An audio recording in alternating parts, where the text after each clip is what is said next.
Let's get right into it.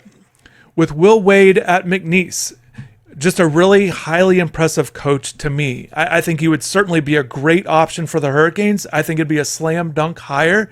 I think he would fit in well at Miami for a number of reasons. And the reason is because Will Wade has been successful wherever he has been. Only 42 years old. He's in his fourth head coaching stint and his 11th year as a head coach. In his previous 10 years, he has finished first or second in the conference 7 times, which is highly impressive. He's done it at every step of the way. And he's doing it again this year in year 11. It looks like he's going to either win the conference or certainly finish second. Definitely could stretch that 8 of 11. So that right there stands out to me as a really impressive coach with what he's been able to do. And looking back at LSU, before you got to McNeese, this is his second season at McNeese, having a great season so far, and they've played well. And I think they're going to have a big year in the conference as they continue to get into it. But looking back at LSU, 5 years at LSU, made the NCAA tournament 3 times, would have been the 4th, projected to do so, but it was the COVID year. And it ended with those recruiting allegations and penalties, the violations that he had there. So it is interesting to look back on that, considering how things are now with NIL, and if a school like Miami will give him another opportunity at a big conference. And to me, I understand that the athletic director and athletic department have to do their due diligence to determine if he's going to be the right fit or if there's going to be potential issues moving forward. But I would say, from what I know, I think he would certainly be a good fit at Miami and the ACC at the next level. And I really like what he did at LSU. Won a bunch of games, had his team competing for SEC titles. Also, he pumped out a lot of highly impressive players. He got a lot of impressive recruits in, and then a lot of those guys ended up playing in the NBA, and some of them still are. You know, there's 2 biggest names that he coached at LSU currently in the NBA, Cam Thomas and Naz Reid. So those guys are different players, and that stands out to me too. You know, he had good guards at LSU. He also had good big men as well. So I think he can recruit at a high level, which is needed in the ACC if Miami wants to compete for ACC titles, if they want to be in the discussion with the Duke and North Carolina year after year, and be in that upper echelon of the ACC, get back to regularly being in the NCAA tournament. And that's something that Jim Larrañaga wasn't able to do on a real consistent basis. Yes, he had the 2 great years recently, Elite 8, Final 4, won the conference in those 2 years.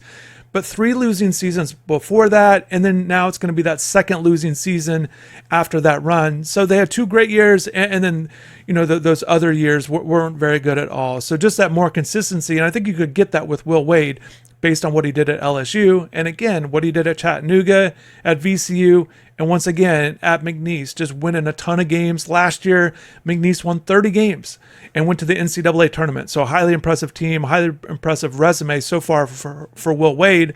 And I think he's going to be a hot name because I think, again, he's going to have another big season as he's already showing right now. They're really building momentum there at McNeese. So with the game that I watched the game at Houston Christian. They come away with a 16-point win, improved to 6-0 on the conference, playing on the road. And look, all 3 of these coaches coincidentally played on the road. And I think that's really impressive to win on the road. And I think with what I saw with McNeese, a couple things stand out to me.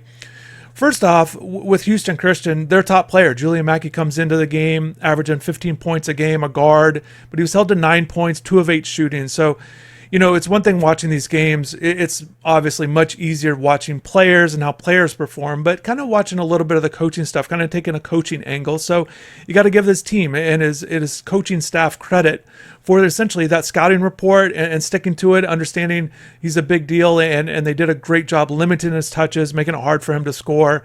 And I think that really hurt Houston Christian in the game.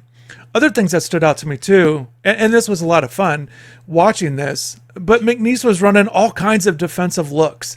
They would sometimes they'd go 3/4 court press and drop to maybe a half court press.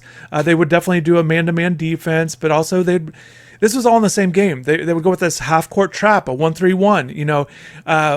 Sometimes they had this diamond press that they were also had out there too. So they were mixing all kinds of stuff. And again, when you're looking at it from a coaching perspective, you like watching that kind of stuff. So definitely enjoyed watching that. And I thought they did a really good job as a team, forcing turnovers, making it really difficult on Houston Christian, and then doing well on offense. And And with offense, I thought they shared the ball well. Just kind of watching them kind of play off each other. I thought they moved the ball well.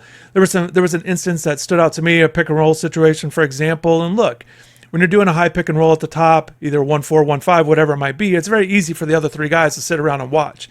And I think one of the big issues at Miami this season has been their ball movement and also the off the ball movement. And one thing I noticed in this pick and roll situation, the other guys were moving as well, because they weren't standing around watching. And to me, that's coaching, really, understanding, getting these players to understand you got to keep moving, even if you're not directly involved with the ball. So I thought that was good.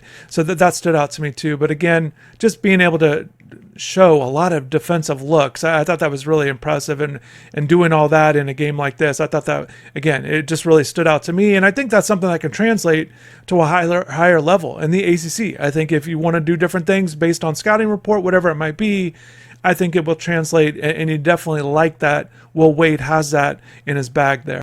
And there's a lot of impressive statistics for McNeese this season, just looking at how they've done in conference. And this is why I think they have a great shot at winning the conference. They're first right now in offensive efficiency in league games, and first defensively as well. Ranked first in a lot of key categories as well. Effective field goal percent, offense and defense, turnover percent. They're second offensively, but first defensively, offensive rebound first. I mean, 3-point shooting, they're first. 3-point defense, they're second. So again, up and down on both sides there, on both ends of the court, they're doing well, and they're impressive, and that stands out to me. And anytime, I'm going to keep doing this with coaches that I focus on because of the transfer portal. Take a look at a couple guys here, a couple guys to kind of keep in mind. If you want to watch McNeese play this weekend or coming up, or if you happen to want to watch more college basketball, you don't know what to watch.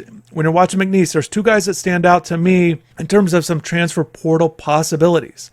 And it starts with Sincere Parker. And he's an interesting situation because he's listed as a junior. He's played, this is actually his fourth year, but because of the ruling, with it being the junior college ruling, I think he's got another year of eligibility still available if he wants to use it. So that is something I want to mention. But he had 2 years at St. Louis, and then this year at McNeese, and then also the JUCO year as well. But he was a leading scorer at St. Louis last year. He had some high major opportunities, and then he chose to go to McNeese. And he's an explosive guard. There was a play in the game, for example, where he got the ball underneath the basket, and essentially a drop step into a dunk. And that's something you typically see from big men, from the front court players. But for a guard to be able to do that kind of shows explosion and just a high-level score. I think his scoring could translate to the ACC, and I think that he's someone to watch for. Again, if Wade were to be the coach at Miami, then maybe that is an option. And then the other guy, a guy that Miami fans should be familiar with, and that's Quadir Copeland, who played 2 years at Syracuse and he's first year at McNeese. So he definitely has a year of eligibility still remaining.